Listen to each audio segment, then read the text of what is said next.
right, everybody. Well, welcome back to another episode of the Blazer Victory Podcast. John Duncan here. And of course, I'm joined as always with my co hosts, Darian Smith and Jimmy Marion. And we've got a loaded episode for you guys. We're going to react to the uniform reveal for UAB football, and we're going to finally recap kind of what happened. Not a whole lot, but kind of what happened at AAC Media Day last week. But before that, make sure if you're not subscribed to the Blazer Victory podcast at YouTube, go ahead and hit that subscribe button right now if you're watching this video. If you're not watching this video, you can click the audio description notes, and that will there will be a link to take you directly to the YouTube channel to make sure that you subscribe and see our beautiful faces. So yeah, at Blazer Pod, if on YouTube, if you have not subscribed to our YouTube channel, go ahead and do that right now. But guys, we have exciting news. This episode is brought to you by Cahaba Brewing Company. And let me get I was trying to share. Well, preview unavailable. Let's see. Hopefully this starts sharing again. Guys, can y'all see this? It's coming up. It's thinking about it. It's thinking about it.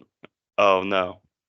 Oh, it's trying to form. I see a gray square. Oh no. Let's retry. Yeah, retry. Yeah, it didn't come. Oh, okay. Oh, that's okay.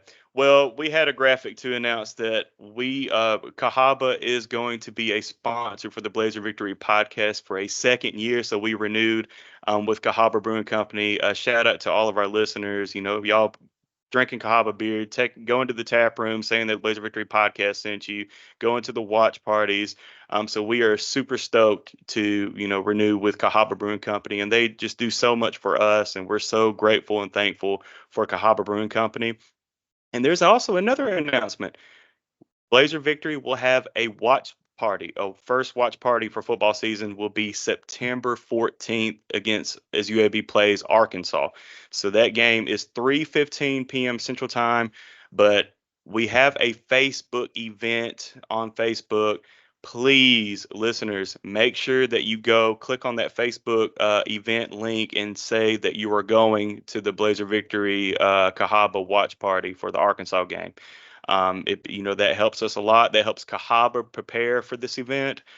So even if you don't know for sure, because I know it's a month and a half away, go ahead and click that you're interested. That way it can put that on your radar and also put that on Cahaba's radar. But we are super stoked to have our first watch party September 14th as UAB travels up to Arkansas. Yeah, it's going to be an awesome day because you look at the schedule, John, and you see some of the competing priorities with fans that root for multiple schools. I think it's one of the two, either Alabama or Auburn play early, like an 11 o'clock kick that day, and then the other plays at like 6:30, whatever it is in the evening. So really UAB's got that opportunity right there at the middle of the day in between, sandwich between those two televised events to really pack out Cahaba. Speaking of Cahaba, John and I were able to meet with Eric there a few weeks ago and talk about this partnership and talk about this event. And, just for me personally to learn how much of a advocate for UAB Eric is was really cool, really awesome guy. And in fact, when we did our post Tulane show at Cahaba Brewing live this past season, there was every desk in that conference room had a UAB bobblehead. So you may not see all the UAB stuff down there, but the people operating behind the scenes at their workstations up there is just filled with UAB stuff. So every time you come out is a great support for the Blazer Victory, but it's also a great support for Cahaba Brewing, which are certainly big UAB fans. So we appreciate everybody coming out. Definitely. And also today we're going to spotlight the Del Rio Mexican Lager, very smooth beer, 4.5%.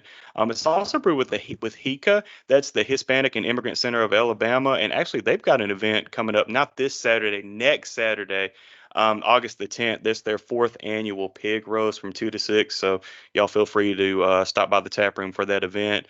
But shout out again to Cahaba. And also I tried sharing that image. Hopefully it's showing on YouTube. It is showing on YouTube. Okay, awesome. So thank you again to Cahaba. But guys, UAB football unveiled their new uniforms. And they did this Sunday afternoon, or sorry, Sunday morning. But they're really sharp uniforms, and I can try to get that on the screen as well. There we go. There we go. It's coming up. All right. So again, shout out YouTube at Blazer Pod. Make sure you subscribe, and it is up. But look at these new uniforms, guys. If you're looking at YouTube, shout out to UAB football Twitter account. They posted this officially at 10 a.m. on Sunday.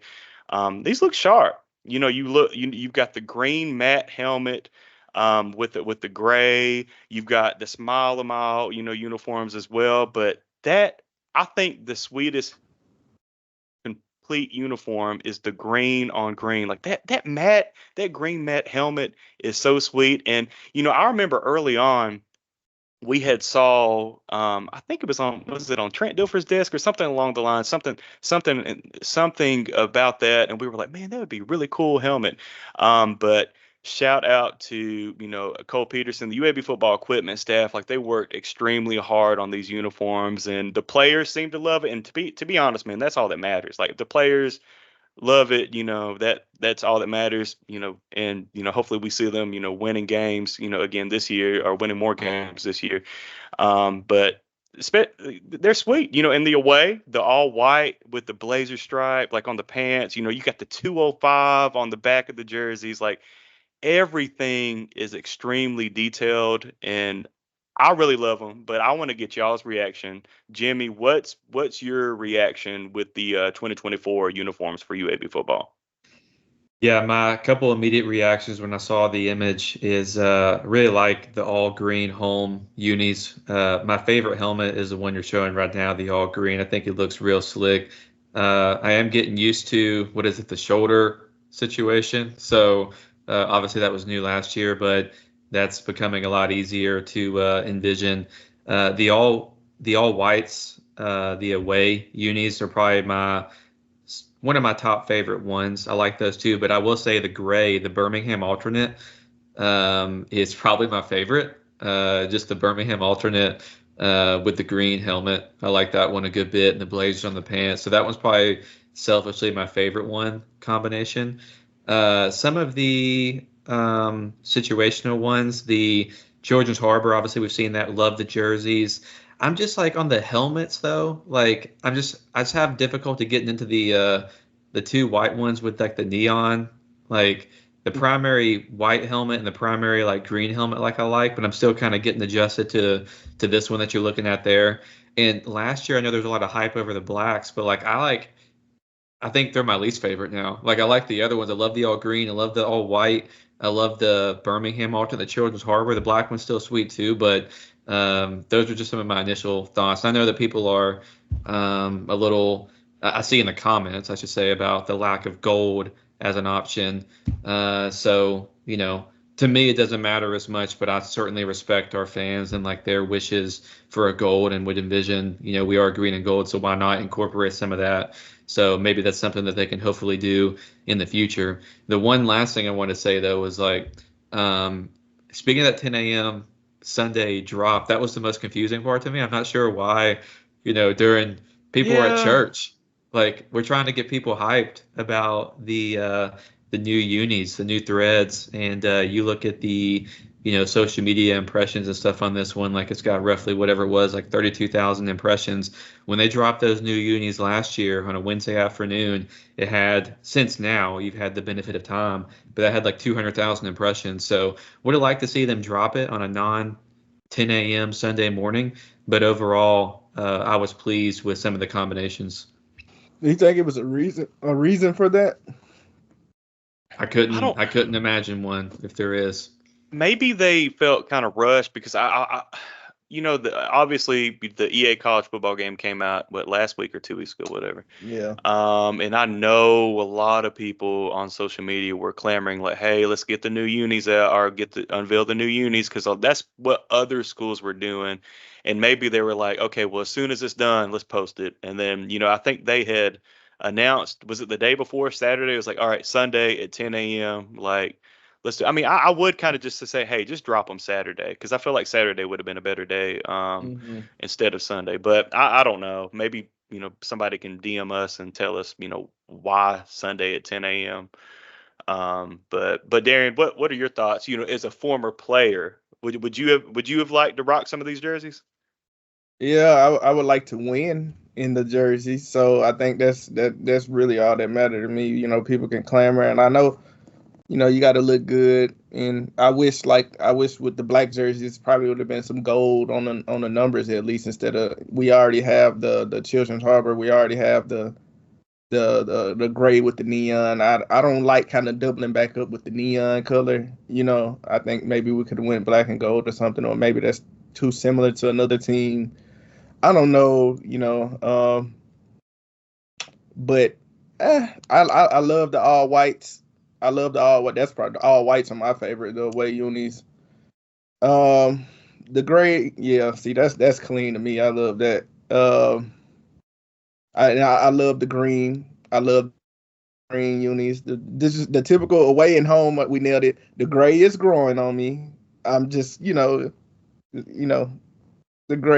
new gray ones are kind of, they're growing on me. They're cool. There's nothing wrong with them. I love the helmets with them.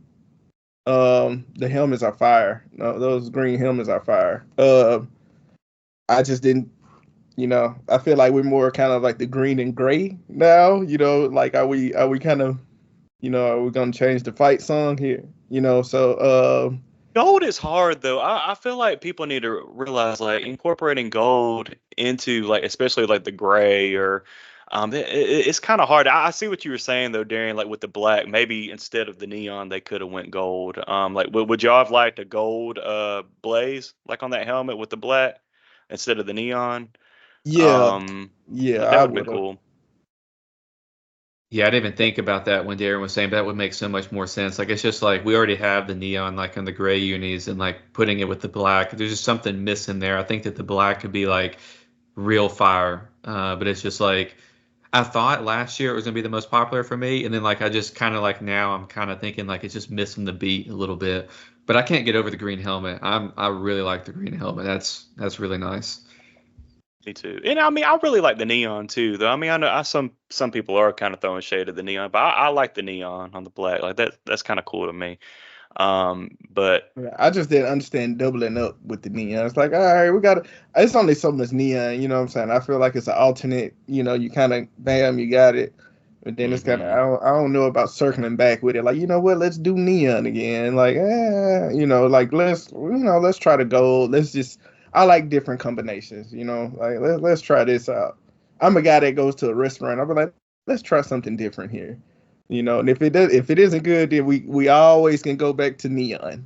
With Well, hey, listeners, do us a favor, drop a comment, tell us which jersey, which combination you like the best, and tell us if, agree or disagree about the goal. Just give us your overall observations about the UAB unis. Let's get your thoughts on this. definitely, again, yeah, at Blazer Pod on YouTube. Let us know if you're viewing right now. If you're listening to audio, hey, jump over, subscribe, and go ahead and comment. Let us know your reaction with the 2024 UAB football jerseys. But Darian's right, man. Just win, baby. That's my like. I don't like those black uniforms because we got beat last year. But yeah, like with the Memphis game and the ULL Was it game, right? Louisiana? Yeah, the Yeah, yeah, black ULL. jersey. Oh Like, man, come. maybe I that's just why got. I'm growing sour on that them. is why. That is I've why. got I remember nightmares, y'all man. saying something Yeah. last year. Y'all was like, "Oh man, we got all these black jerseys. We Crash, got stopped." crash them, crash them. Yeah, But no, I don't care. Like, hey, if we win in neon and that's all we kill people in neon, please don't wear no other jerseys but neon. I don't care. We can go out there and look like, something in space. All I care. If we win in those jerseys, I don't care. Wear them all the time. Let's just win in whatever we got on. yeah, definitely. To be honest, if I'm the staff or anything, hey, let's rock those smile on my. Well, let's rock the black uniforms against Alcorn State. Like, just let's get it. Hey, we need to get a dub in them jerseys. You Yeah, know? let's get it off our back. That's a good Yeah. idea. I like that. Definitely. Well, all right, guys. Hopefully you will. If you're on YouTube, you can see the screen again. I think we've got technical figured it out. So coming out of 2024 AAC Media Days, I mean, this is the most important, I guess, reaction that we can have, and that's the media poll. And if you're looking on the screen, UAB was picked 10th, but first was Memphis, followed by UTSA, Tulane, South Florida, and Army was the top five. Army, first year in the AAC, ranked fifth preseason poll, media poll. Now that kind of was surprising. I mean, all respect to Army. Jeff Monken's done a great job with that program, but coming in just ranked top five, like I don't know about that. But obviously, you see UAB is 10th in the media poll out of 14. Um, Jimmy, what is your initial reaction, or was your initial reaction when you saw the media poll unveiled during media day? Well, before I get into my immediate reaction, I mean, John throwing shade on Army with, knowing that he's going I'm up coming, to New York. baby. I'm coming. I mean, he's starting early. It's July 29th, and John is already throwing that disrespect. No, we respect the troops. We're just talking about the football program. That's right. That's right. Yeah, it is interesting because Phil Steele, as an example, just as another data point, has Army projected in the forecast as 10 out of 14. He had UAB at 8 to throw that as a comparison. So when I see UAB here at 10, I'm not surprised to see anybody ranked UAB anywhere between 8, 10, 11 potentially. I think it's fair given the circumstances. But at the same time, for me, I view this as like 4 tiers. Like I kind of view personally Memphis on a tier by themselves, just looking at who they were able to bring in, the transfer portal, the returning production, the combination of that. They've got a coach that's been there for a while. They're just a real solid program. And I think that they have separated themselves at the top. Tulane's got a first year. They've got a new coach. Let me rephrase that. In John Summerall. But for me, I look at Memphis in like a tier by themselves. I look at UTSA, Tulane, and South Florida as the next tier, if you will, like a tier B. And then for me, everybody else other than Temple, I would throw in like the next tier. So like everybody from 5 to 13, I see a lot of the similarities and a lot of arguments could be made, pros, cons associated with them, sleeper teams. I could see a lot of those teams, even a team like Charlotte, who I've seen some people talk about, them, and they could be like a semi-sleeper team. So I think that whole group is just really like a hodgepodge. So who's going to separate themselves and potentially get themselves in contention for the AAC championship will be certainly a battle to watch. And I just felt like I had to throw somebody in there. Temple, I don't see much happening on that front this season. They lost their starting quarterback to Rice in the same conference. I mean, that's just not a good look. So I had to throw one of the Owls teams in there by themselves. I would consider them in a tier by themselves at the bottom. So that was kind of my original thoughts. I think UAB is fair somewhere in that group, but I think that group is very vast, and it wouldn't surprise me at all if UAB can find themselves in 4th or 5th place finish in this conference, or if things go completely opposite direction. I also would equally not be surprised if UAB were to finish 11, 12th, or even 13th if things went really poorly during the season. Darren, what are your just initial kind of thoughts from the media? Yeah, I agree with Jimmy on the Memphis front. Like Memphis has separated themselves, and they recruited well. They have a lot of continuity. Even at positions that they lost, they kind of upgraded in the transfer portal, how they recruited. So I do look for them to have a impactful year. Me personally, I would have Tulane. Just looking at recruiting, I would have Tulane second because I love John Summerall, but also I love the dynamic players that he brought in. He brought in some real dudes, and they were able to retain some. I know they did have some guys transfer because of the coaching change, but you kind of look over that roster and some of the guys that they did. It was impressive. And then you pair the talent with the coaching of John Summerall. And I went to a couple Troy games because Rajay played there, and the dude is solid. His staff was solid, so I would have them at 2, a solid 2. To me, UTSA, I just don't know what UTSA looks like post Frank Harris. I just don't, and they didn't look so good when he wasn't there last year. And Then they lost some key defensive guys. They lost some key pieces. I'm maybe more so iffy on UTSA than a lot of other people are. I believe Frank Harris really steadied the ship with them. I'm not sure about them. And I love the talent that South Florida has. They still have to prove it. We smacked them last year, right? I'm not. A lot of people are so quick to kind of anoint them, like, hey, they're in this top. They're not in the top four or anything to me, because having the talent doesn't mean that you are able to put it together. They didn't put it together last year. I don't see like why they are being anointed as this team that could possibly win. Well, UAB in that case can possibly win too. Like FAU can possibly win as well. But I don't know what to do with them. I'm not so quick to anoint them, right? I'm not so quick to anoint UTSA. It's only two people, and I mean two teams to me that are clear favorites, and then I'm kind of agree with Jimmy all the way down to 13 minus Temple. Sorry, Temple. I doubt Temple even hear this. Their fans are rarely even online, so I just think it can be a toss up. If we have a good year, we could be that third team. We could be the 13th team, 13th team. But just hearing the confidence from alluding from the team, coming from the staff players or whatever, they expect to be in the upper half of it. So, hey, it's gonna be a fun year. I believe it's a lot of parity. I believe Memphis is beatable. I don't think they are just some unbeatable juggernaut. No, they're not. Vince Young, Texas. They're not that. They just have the most continuity and they added talent. They're not unbeatable at all. So I look for other. It's gonna be, as Trent says, it's gonna be we're gonna look for revelations here, and it's gonna be a lot of room and opportunity. I believe even Tulane still got to do some level of revealing what they're gonna be. I Hey, just like Michael Pratt's not there. Yeah, Pratt's no Yeah, longer Michael there. Pratt is not there. I did like but unlike UTSA, I like how they looked with their backup quarterback Yeah, that year. They still competed with Ole Miss, right? that's true. And he looked pretty good.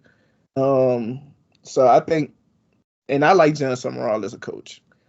And they brought in some top talent, man. But I don't know about UTSA, man. I don't know. That's one of the storylines I'm watching.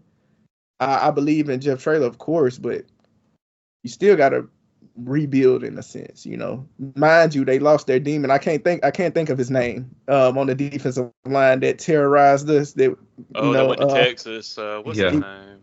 He was the best defender in the AAC hands down, and they lost him, right? So you lose your anchors on both sides. I know they still recruited. I know they got guys coming back, but I'm just saying on paper, those are the things that I'm looking at. But hey, I look for UAB in a good year to finish fourth. If we can finish fourth, that'll be awesome. Was it Trey Moore? Trey Moore, yeah. Trey Moore. Oh yeah, the boogeyman. Like, I don't want to say his name 3 times. But yeah, I like that. I think UTSA it too. I really don't have a problem with it just because I think people respect Jeff Traylor. You look at they lose Trey Moore. Also on the defensive side, they lose Rashad Wisdom. Those are two key pieces that they've lost on defense. And Darren, you mentioned it. Frank Harris. I can't even remember the last time UTSA didn't have Frank Harris. I feel like it was 10 years ago.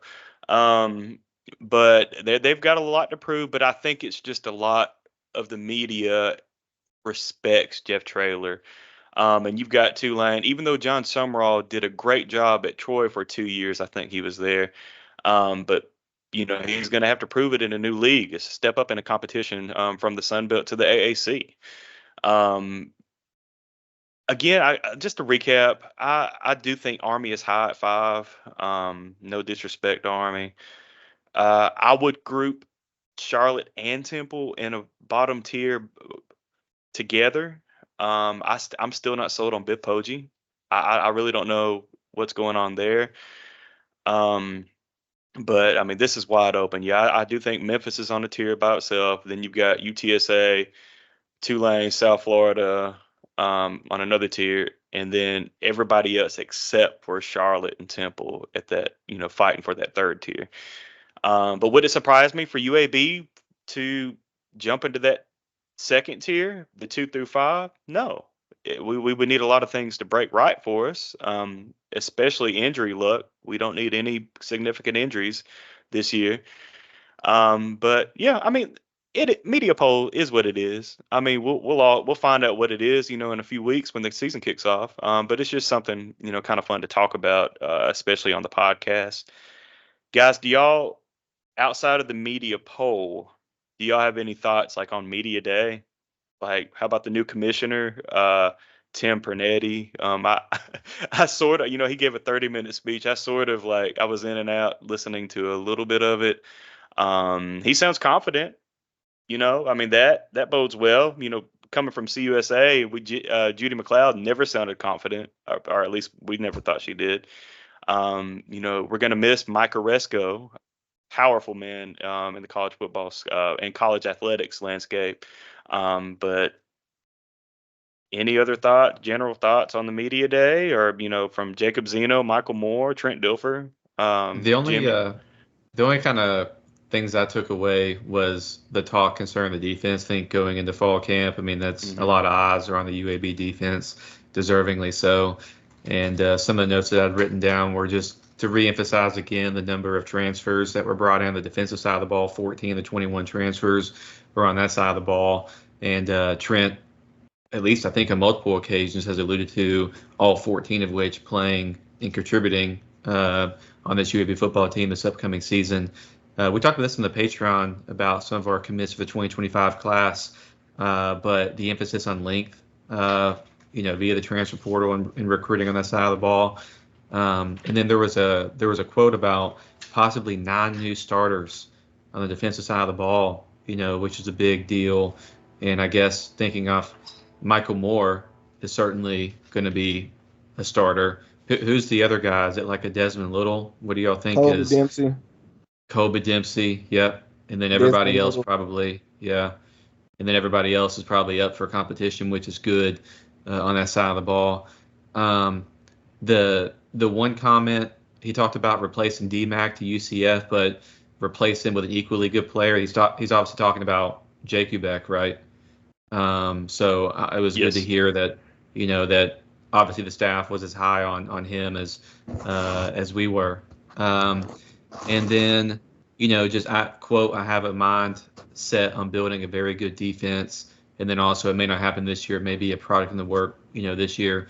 So just overall, like a lot of the comments about defense, like that's where my sole focus is how all that shakes out. So I just had some little takeaways that I thought might be some good talking points, if you will. Darren, what do you think about Media Day? And did you have any thoughts about what was said about defense or anything else that stood out? Yeah, Media Day is like mostly boring for me. But it was the comments about defense. I like the ownership. Like when Trent takes ownership of something, he like dives head first into it. He was like, "No, we stunk. We're well aware. We were." Like I'm about to say, man, you about to just call them trash, or like that's basically what he was saying. It was like, nah, we sucked. We was like the worst. Like I'm like, Jesus Christ. Like I understand ownership, but Jesus, man, like, all right. But I love that. I love when people, don't try to excuse something, or like you meet people that don't like to take accountability and they have 1,000 excuses as to why. But whatever it was, the product on the field was on the defensive end was not great. And a lot of people are banking on us to not be great on the defensive end again. So I like that, you don't pull the wool over your eyes. You face it head on. And he said it was like many sleepless nights. We stayed up like trying to see what we can do to improve this defense, what we need. And they believe they brought in a lot of pieces in recruiting and via the portal to like rectify some of those shortcomings. So, and I think they did a great job. Again, if you look at the roster last year, and you saw the things that we were doing and the guys that we were starting, some of the guys that we were starting, you would see that we did not meet a talent threshold to be competitive.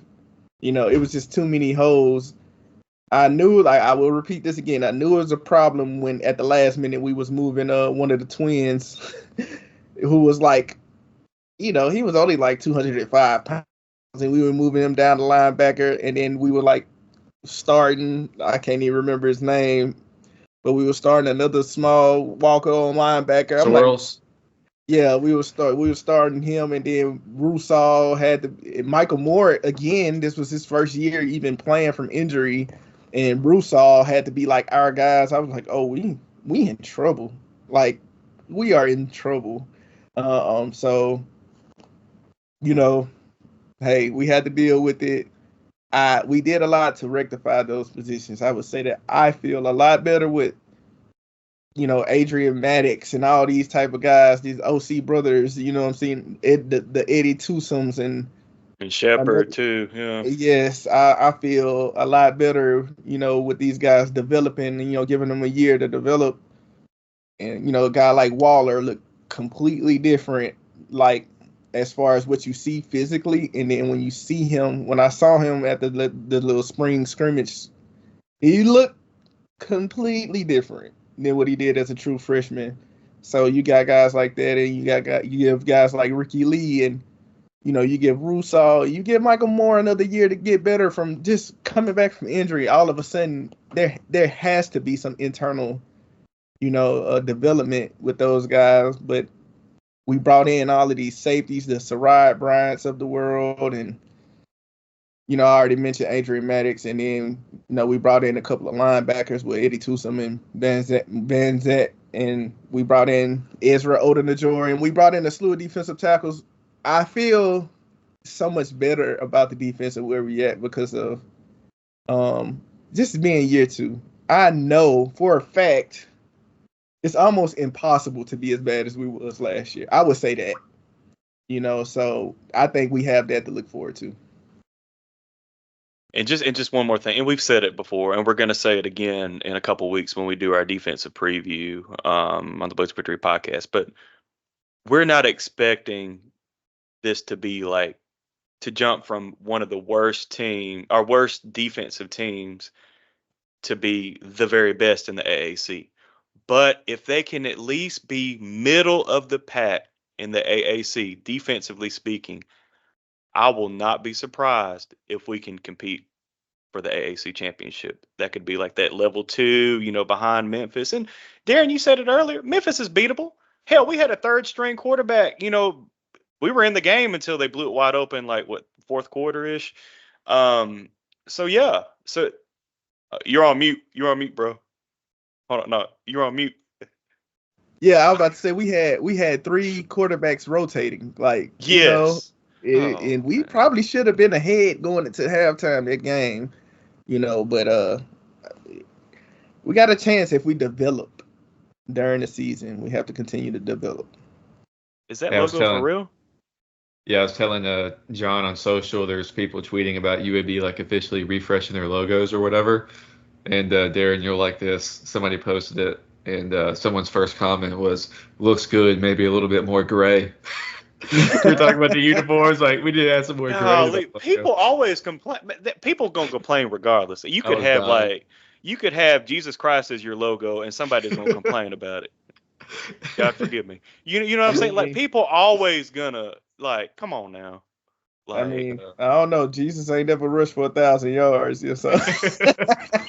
I got Jesus on EA College Football 25. I'm building my own play. Road to Glory. Jesus said, hey, yeah, let's go.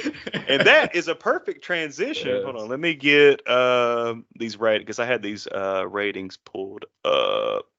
And shout out to, was it Ever Faithful, Ever Loyal that posted these ratings? I believe it was. So. Yeah, shout out. Yeah. Let me see. Let's see. Here we go. All right. So here for first of all, this is a video game. If y'all have been living in the dark or behind a rock, whatever, this is the EA College Football 25 video game. Us we've been waiting 11 years for this game. And well, all three of us probably suck at it, now that we've been playing for a couple weeks. No doubt, I suck at the game. So don't try to ask us for our Xbox name or EA name or PlayStation name. Like, y'all probably gonna whoop us. But obviously, so looking at the offensive side, Brady Wilson is the highest rated player on offense, followed by Jacob Zeno, Amari Thomas, Lee Beebe. Jimmy, Darian, just on the offensive side, what you're seeing right now? What are your just initial reactions on seeing these ratings? Hey, shout out to the Lee Beebe. Respect. Mm-hmm.